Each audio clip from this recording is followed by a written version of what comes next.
Hello नमस्कार साथियों। वर्धमान महावीर खुला यूनिवर्सिटी से जो स्टूडेंट डीएलआईएस करना चाहते हैं या फिर लाइब्रेरी और एंड इंफॉर्मेशन टेक्नोलॉजी के अंतर्गत वो एक डिप्लोमा लेना चाहते हैं, तो उसकी संपूर्ण जानकारी मैं आपको इस वीडियो के माध्यम से प्रोवाइड करवाने जा रहा हूं।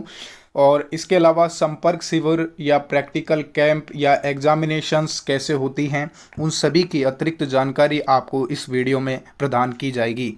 दोस्तों, जैसा कि आप सभी को पता है कि VMOU विभिन्न स्ट्रीम्स के अंदर आपको कोर्स अवेलेबल कराती है, तो उसी प्रकार VMOU का प्रावधान लाइब्रेरी के अंदर भी है, जिससे बहुत सारी वैकेंसीज़ हमारे राजस्थान में और सेंट्रल लेवल पर भी प्रोवाइड होते हैं। तो उन सभी वैकेंसीज़ में इस डिप्लोमा एंड बैचलर डिग्री के कोर्सेज़ की मान्यता रहती है और आप निश्चिंत होकर के यहाँ से आप DLIS कर सकते हैं। और DLIS का जो टाइम पीरियड है वो सभी चीज़ें मैं डिस्कस करूँगा। ड्यूरेशन, फीस कितनी लगती है, कौन कौन से पेपर होते हैं, कितने क्या प्रैक्टिकल या संपर्क शिविर जो कॉन्टैक्ट कैंप हैं वो लागू होते हैं आपके इस डिप्लोमेटिक कोर्स पर। तो सभी चीज़ों की बातें इस वीडियो में करेंगे और सभी जानकारियों को देखते हैं। इसके अलावा जो प्रमोशन से रिगार्डिंग कुछ बातें हैं तो उनको भी साथ में हम करेंगे। अगर दोस्तों आप ये वर्धमान महावीर यूनिवर्सिटी से ये DLIS का कोर्स कर रहे हैं और अन्य किसी भी प्रकार का कोई भी कोर्स कर रहे हैं, तो आपको अपडेट कंटिन्यू आपके पास में अगर आप प्राप्त करना चाहते हैं तो आप हमारे चैनल को सब्सक्राइब करें।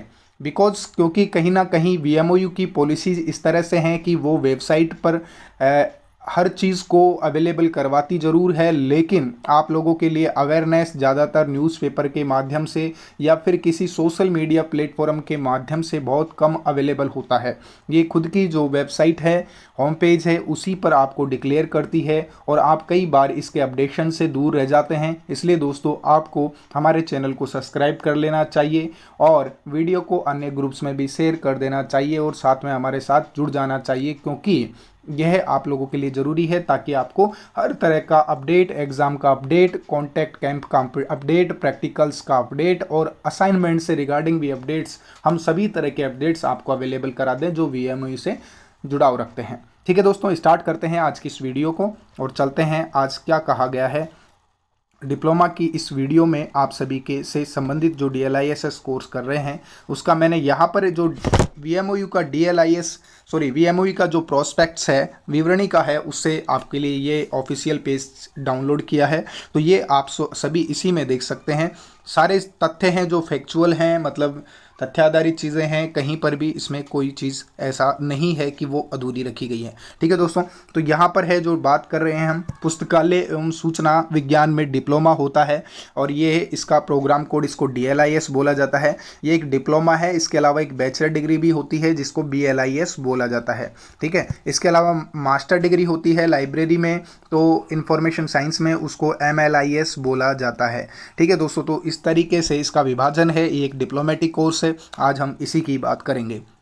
यहाँ पर प्रवेश योग्यता की बात करें तो किसी मान्यता प्राप्त बोर्ड से सीनियर सेकेंडरी 10+2 उत्तीर्ण होना चाहिए। ठीक है, और या फिर जो हमारा VMOU है इससे आपने BAP या BCP या BSCP उत्तीर्ण की हुई हो। इसके अलावा इसके समकक्ष अथवा मान्यता प्राप्त विद्यालय से 8वीं कक्षा उत्तीर्ण विद्यार्थी जिसे किसी सार्वजनिक पुस्तकालय अथवा शैक्षणिक पुस्तकालय अथवा विशिष्ट पुस्तकालय में कार्य करने का 5 वर्ष का अनुभव हो। यानी इसमें जो न्यूनतम क्वालिफिकेशन है, एलिजिबिलिटी है, वो 10+2 है। और इसके अलावा यदि आप 8वीं पास हैं और आपके पास में 5 साल का लाइब्रेरी में वर्क करने का एक्सपीरियंस है तो भी आप DLIS कर सकते हैं। ठीक है दोस्तों, ये जो DLIS होता है ये न्यूनतम 1 साल का होता है, 1 साल का डिप्लोमा है। और इसके अलावा अगर मान लो आपके पेपर वगैरह बैक रहते हैं और आपको टाइम लगता है तो आपका जो टोटल टाइम पीरियड रहेगा वो 4 साल का रहेगा यहाँ से कोर्स करने का ड्यूरेशन। ठीक है दोस्तों, इसके अलावा आपको जो अध्ययन सामग्री का माध्यम है वो प्रोवाइड करवाया जाएगा हिंदी में और क्रेडिट अंक 36 दिए जाएंगे। इसकी फीस है 3,500 रुपीज़। 3,500 रुपीज़ DLIS की फ़ीस रखी गई है VMOU यूनिवर्सिटी के द्वारा। यहाँ जो आपके सब्जेक्ट्स रहते हैं, पुस्तकालय वर्गीकरण सूचीकरण सिद्धांत, पुस्तकालय वर्गीकरण प्रायोगिक, पुस्तकालय सूचीकरण प्रायोगिक, पुस्तकालय नित्य चर्या एवं संदर्भ कार्य, विद्यालय एवं सार्वजनिक पुस्तकालय, इस तरह से ये आपके सब्जेक्ट रहेंगे। प्रत्येक सब्जेक्ट का 6 नंबर क्रेडिट अंक है, ठीक है। पाठ्यक्रम कोर्स आपको यहाँ अवेलेबल करवा रखे हैं।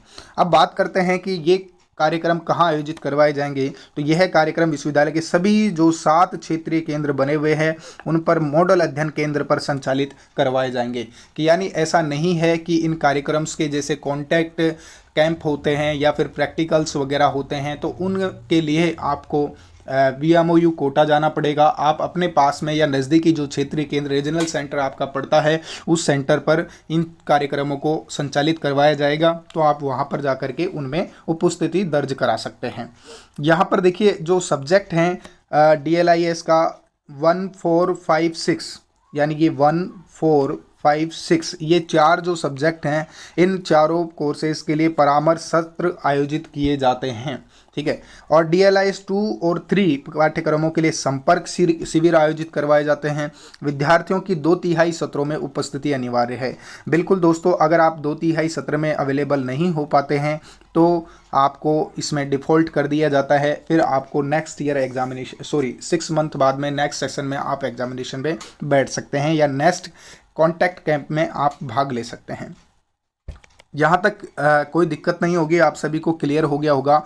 परीक्षा पद्धति की बात करें, न्यूनतम अवधि होती है इसकी 1 साल और प्रत्येक पाठ्यक्रम का 3 घंटे का लिखित एग्जाम होगा और 100 अंकों का होगा। उत्तीर्ण होने के लिए पाठ्यक्रम में 36% अंक लाना अनिवार्य है और पहली कैटेगरी में यानी फर्स्ट डिवीज़न आने वाले को 60% चाहिए, सेकेंड डिवीज़न के लिए 48 to 60% या फिर थर्ड डिवीज़न के लिए या केवल और केवल उत्तीर्ण की जो कैटेगरी में आते हैं उनके लिए 36 से लेकर के 48%।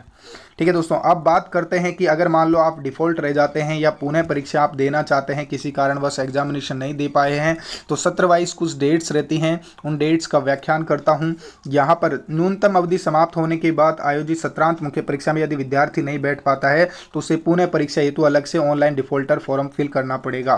पुनः परीक्षा शुल्क स्नातकोत्तर हेतु 300 रुपये रखी गई है, स्नातक हेतु 200 रुपये रखी गई है और ये प्रति प्रश्न पत्र देनी पड़ेगी। शुल्क परिवर्तन का अधिकार सिर्फ और सिर्फ विश्वविद्यालय के पास में सुरक्षित है। पुनः परीक्षा आवेदन पत्र निर्धारित अंतिम तिथि से पूर्व निम्न तालिका के अनुसार ऑनलाइन आवेदन किया जाना चाहिए। ठीक है, ऑफलाइन परीक्षा का जो आवेदन पत्र है वो किसी भी परिस्थिति में स्वीकार नहीं किया जाता है, ये पॉलिसी बिल्कुल क्लियर की है उन्होंने। और यहाँ पर बात करें तो जो डिफ़ॉल्टर एग्जामिनेशन है, हालांकि कोविड की सिचुएशन जब से बनी है उसके बाद में रूल्स अगर थोड़े से दिक्कत आ गई है इन चीज़ों में, इन डेट्स में, ये डेट्स कहीं पर भी सही नहीं ठहरी हैं बिकॉज एग्जामिनेशंस वगैरह लेट हुई हैं। कोविड-19 की सिचुएशन के अकॉर्डिंग डेट्स पर एग्ज़ाम्स नहीं हो पाई थी। डिफ़ॉल्टर एग्जामिनेशन की बात करें कि जिनके सैद्धांतिक यानी लिखित एग्जाम जिनको देनी थी, प्रोजेक्ट या लघु शोध से रिगार्डिंग कुछ एग्जाम्स थी, तो जून परीक्षा के लिए आपकी एग्जाम जो आयोजित होती है डिफ़ॉल्टर श्रेणी वालों की वो 1 अप्रैल से 30 अप्रैल के बीच में होती है। ये फॉर्म फिल करने की है डेट, फॉर्म फिल करने की डेट है और दिसंबर सेशन में जो एडमिशन लेता है उसके लिए 1 अक्टूबर से 31 अक्टूबर तक। इसके अलावा डिफ़ॉल्टर जो प्रैक्टिकली डिफ़ॉल्टर रह जाते हैं उनके लिए 1 अप्रैल से 15 अप्रैल तक और 1 अक्टूबर से 15 अक्टूबर तक दिसंबर सेशन वाले स्टूडेंट्स के लिए।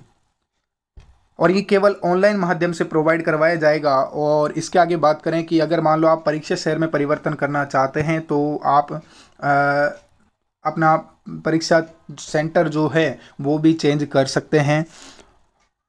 आवेदन और परीक्षा शुल्क हेतु वेबसाइट की विश्वविद्यालय की वेबसाइट देखें। प्रायोगिक परीक्षा की समय सारणी हेतु क्षेत्रीय केंद्र से आप संपर्क करें।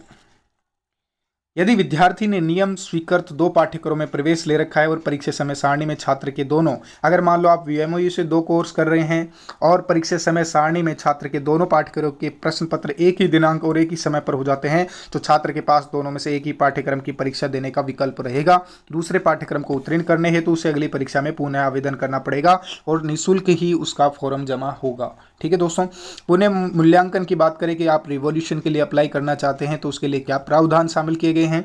परीक्षा में प्राप्त अंकों से यदि विद्यार्थी संतुष्ट नहीं हो पाता है तो पुनः मूल्यांकन के लिए रिवॉल्यूशन के लिए रिजल्ट के 15 दिनों तक डेट्स निकाली जाती है, तो उसमें आप अपना जो ऑनलाइन आवेदन कर सकते हैं। अंक श्रेणी सुधार की बात करें कि अगर आपको मान लो चाहिए कि परसेंटेज में कुछ इम्प्रूवमेंट करवाना है तो इसमें भी आपको ऑफलाइन आप इसमें फॉर्म भर सकते हैं, शुल्क जमा करके इसका अवसर का लाभ उठा सकते हैं। आगे हम बात करें कि सत्रांत परीक्षाएं जो होती हैं वो किस तरह से आयोजित होती हैं। न्यूनतम अवधि 1 साल की होती है, आप सभी को पता है। जो जून की परीक्षा 1 जून से होगी स्टार्ट, दिसंबर की 21 दिसंबर से शुरू होती है।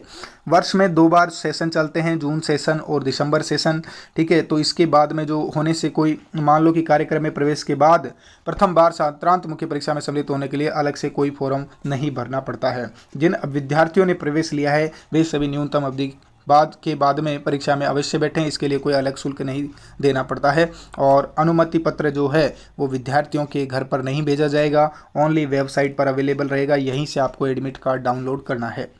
प्रैक्टिकली की बात करें तो प्रायोगिक से आशय ऐसे कार्य से है जो विश्वविद्यालय द्वारा निर्धारित किसी प्रयोगशाला अथवा विशिष्ट अवधि से संबंधित क्षेत्र कार्य से हो।